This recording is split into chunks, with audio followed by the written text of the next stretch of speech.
Assalamualaikum warahmatullahi wabarakatuh. Selamat siang ya para pejuang cuan. Gimana kabar kalian di siang hari ini?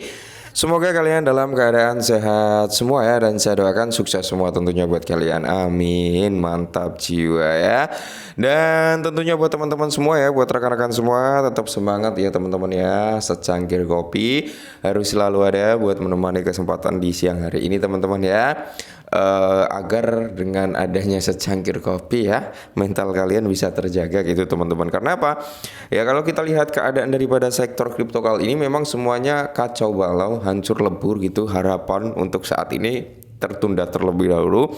Karena apa? Kalian lihat sendiri, market cap turun teman-teman ya. Market cap turun drastis. Kali ini berada di area 2 triliun 60 billion ya. Akankah hari ini akan turun di bawah 2 triliun? I don't know. Kita lihat saja nanti sampai ada perkembangan lah ya. Fahrenheit Index bisa kalian lihat sendiri, dia udah berada di dalam fase fear.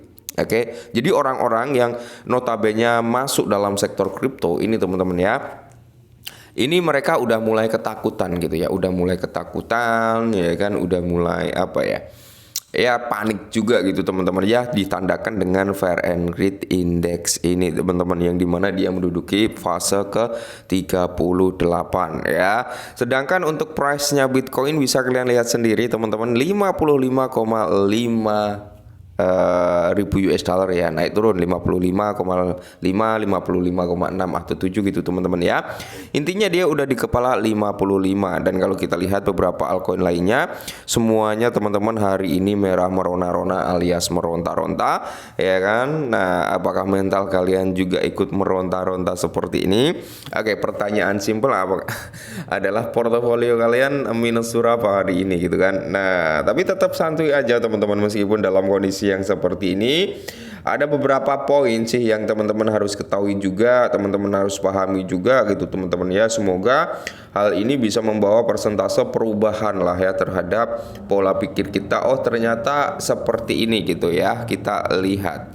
Nah, jadi kalau kita lihat real chart daripada Bitcoin ya teman-teman, semalam saya sempat seneng tuh, semalam sempat seneng karena dia hampir membentuk pola yang namanya double bottom kan. Wah, ini double bottom nih, kemungkinan recover tinggi.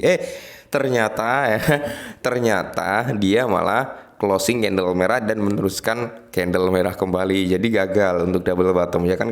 Semalam itu di kisaran sini teman-teman ya, di area 583 gitu atau di area 579 gitu. Udah seneng gitu ya kan, double bottom nggak jadi ya.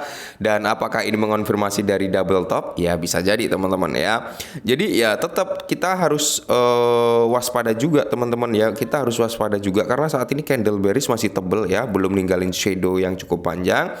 Notabene ya ini teman-teman ya, gap pertama udah terrealisasi. Oke, gap pertama udah terrealisasi teman-teman ya, ini ya kan, ini adalah gap pertama di area 57-an ya, ini udah terrealisasi teman-teman ya, udah terkonfirmasi ya. Dia ngambil gap berikutnya di sini teman-teman, ini udah terambil, tinggal satu lagi ini. Oke, ini sebagai area tumpuan kita, yaitu di area 52 teman-teman ya.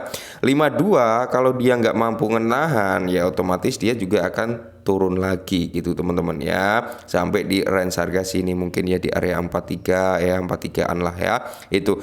Jadi buat kita semua teman-teman, kita harapannya adalah ketika Bitcoin itu memang benar-benar menyentuh di range harga 52, harapan terbesar kita adalah Bitcoin mampu memantulkan harga. Nah, sebenarnya apa sih yang membuat ketakutan daripada sektor kripto ini sampai seperti ini gitu ya kan?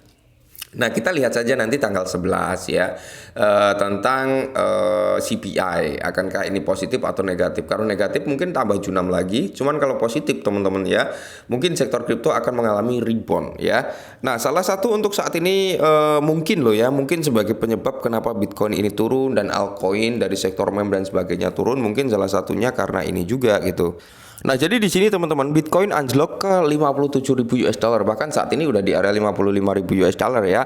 Nah, karena aksi jual Bitcoin meningkat, apa yang terjadi sebenarnya? Jadi di sini ada beberapa faktor ya yang menyebabkan Bitcoin itu mengalami dumping, yang dalam tanda kutip ya altcoin akan mengikutinya. Nah, nilai Bitcoin turun menjadi 57 bahkan 55 ribu ya, karena apa?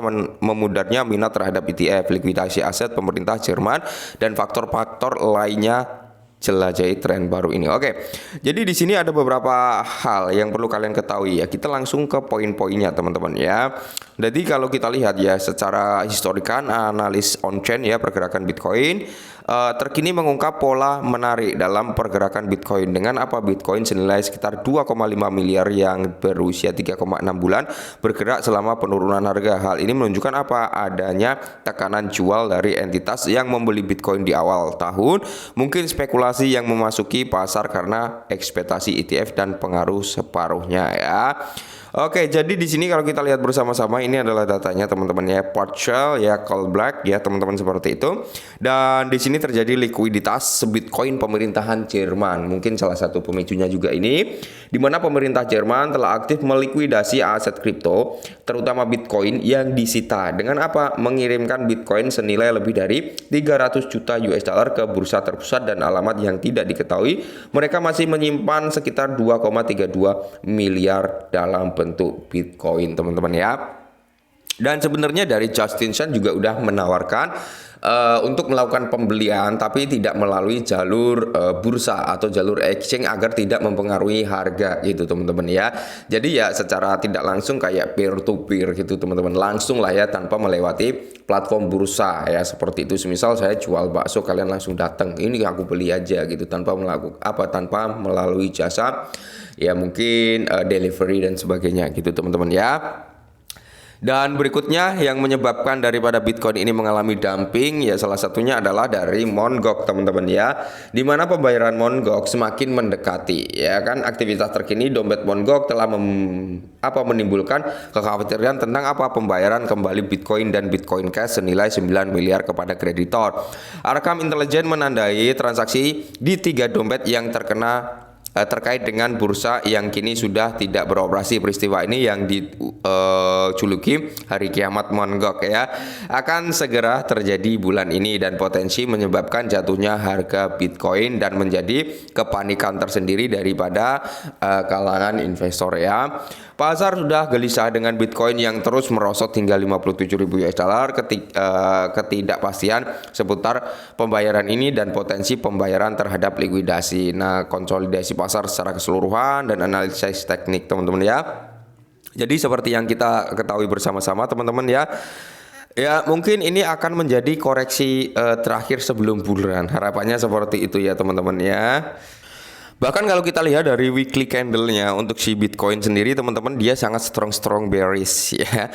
Dia sangat strong bearish. Oke, seperti yang kita bilang untuk dari weekly ya kan, Bitcoin sedang mengalami konsolidasi. Cuman kita juga melihat yang namanya double top ya teman-teman ya, double top yang dimana ya ini terkonfirmasi itu teman-teman ya, dia mengalami koreksinya ini sungguh tebal dalam weekly teman-teman, masih full body loh, belum ada shadow di bawah teman-teman, masih full body. Jadi tekanan jual ini masih sangat-sangat tinggi teman-teman ya, yang notabene kita akan melihat mungkin hari ini ke area 52 bisa jadi teman-teman ya, 52 something lah ya. Dan ini menjadi area pertahanan juga. Ketika area ini kejebol maka kita siap-siap untuk melihat Bitcoin itu menuju area konsolidasi di bawah, yaitu di area 43.900 atau 43.500 lah ya.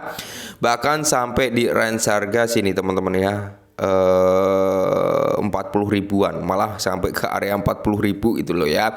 Jadi kita perlu ya, kalau kita menunggu momen ini ya siapkan dana kalian. Kalau kalian memang nggak menunggu momen ini berharap cepat naik, kita hold terlebih dahulu teman-teman ya. Ingat ya, masa bull run itu biasanya setahun setelah halving. Kita belum melihat setahun ya kan, baru beberapa bulan setelah halving. Semoga saja ini menjadi koreksi terakhir sebelum dia menunjukkan perform yang luar biasa. Oke, tetap disclaimer dan salam cuan.